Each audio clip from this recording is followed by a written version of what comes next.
শ্ৰোতাৰ সাংবাদিক বন্ধুসকল, আজি আচলতে এবিএমচিৰ কাৰণে অতিকৈ দুৰ্ভাগ্যৰ দিন, অতিকৈ দুখৰ দিন। আজিৰ এই দিনতেই আমি শ্বহীদ বীৰ লাফিকুল ইছলামক আমি হেৰুৱাব লগা হৈছে।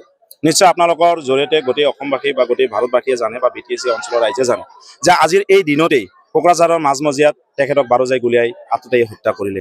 গতিকে হত্যা কৰাৰ পিছৰে পৰাই আমি এবিএমচিয়ে এলানিভাৱে বিভিন্ন ধৰণৰ জাতি জনগোষ্ঠীক লগত লৈ পেলাই, বিভিন্ন সংগঠনৰ লগত লৈ পেলাই ৰাজপথতো আমি আন্দোলন কৰিব লগা হৈছিল। গতিকে আন্দোলন কৰি পেলাই আমি লাষ্ট দিনত আমি যেতিয়া SIT গঠন কৰি দিলে, SIT তদন্তত আমি দেখিলোঁ কোনো ৰিজাল্ট নাই। তাৰপিছত CBI হস্তান্তৰ কৰিলে। আজি হস্তান্তৰ কৰাৰ পিছত CBI যেতিয়া আসামীৰ নাম, আসামীৰ ফটো, তেখেতসকলৰ গোটেইখিনি আইডেণ্টি প্ৰুফ যেতিয়া ৰাজহুৱাভাৱে প্ৰকাশ কৰিলে, ৰাজহুৱাভাৱে প্ৰকাশ কৰাৰ পাছতো আজিৰ দিনতে আজি লাফিকুল ইছলামৰ যি হত্যাকাৰী কেইজন, হত্যাকাৰীক যে কৰায়ত্ব কৰিব নোৱাৰিলে, তাৰ কাৰণে অতিকৈ দুৰ্ভাগ্যজনক কথা।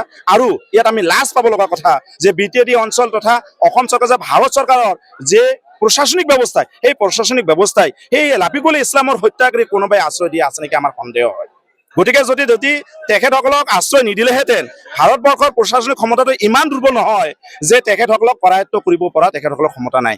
আজি আপোনালোকে চাব পাৰিছে, কোনোবা এজন ব্যক্তিয়ে ভুল ক্ৰমে যদি কোনোবা গৰু চোৰ কৰে, কোনোবা ব্যক্তিয়ে যদি কোনোবা এটা ছোৱালীৰ লগত অবৈধ সম্পৰ্ক কৰে বা কোনোবা ছোৱালীক যদি বেয়া ইংগিত দিয়ে, তেনেকুৱা ব্যক্তিক আজি অসম চৰকাৰৰ যি প্ৰশাসনিক ব্যৱস্থা ইনকাউণ্টাৰ কৰি মাৰিব লগা কিন্তু উদাহৰণ আছে। আৰু এজন ইমান দক্ষশীল ব্যক্তি, আজি ইমান এজন সংগঠনৰ এজন নেতা লাফিকুল ইছলাম ডাঙৰীয়াকে এজন তেজাল দেখা ল'ৰা, এই তেজাল দেখা ল'ৰাজনক বাৰুজাই গুলীয়াই হত্যা কৰা হ'ল। এই হত্যাকাৰীসকলে আজি মুকলি আকাশত উনাই পুনাই ঘূৰি আছে, কিন্তু প্ৰশাসনিক কোনো ধৰণৰ ব্যৱস্থা তেখেতসকলৰ ওপৰত লোৱা নাই। তাত আমাৰ সন্দেহ হয় যে ৰাজনৈতিকভাৱে আৰু প্ৰশাসনিকভাৱে তেখেতসকলক কোনো ধৰণৰ আশ্ৰয় দিয়া হ'ল নেকি, তেখেতসকলক বচোৱাৰ কাৰণে কিবা ষড়যন্ত্ৰ কৰি আছে নেকি। গতিকে যদি তেনেকুৱা কাম কৰি আছে, তেখেতসকলক আমি ক'ব বিচাৰিছো, আগন্তুক 15 আগষ্টৰ দিনা যদি লাফিকুল ইছলামৰ যিসকল হত্যাকাৰী তেখেতসকলক যদি কঠোৰভাৱে শাস্তি দিয়া নহয়, তেনেহ'লে সেই 15 আগষ্টৰ দিনাই আমি প্ৰয়োজন সাপেক্ষে BTD অঞ্চলৰ সমূহ ৰাইজক লৈ, সমূহ জনগোষ্ঠীক লৈ এবিএমচি ৰাজপথত ওলাই যোৱাৰ কাৰণে বাধ্য হ'ব।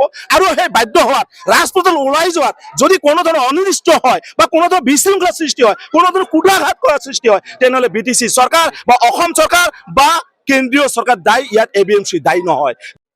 আজি চাওক, আটাইতকৈ দুখ আৰু পৰিতাপৰ বিষয়, আজি যেতিয়া বিধানসভাৰ যেতিয়া কি কয় ইলেকশ্যন আহিল, ইলেকশ্যনত আমি চাব পাৰিছোঁ আপোনালোকৰ জৰিয়তে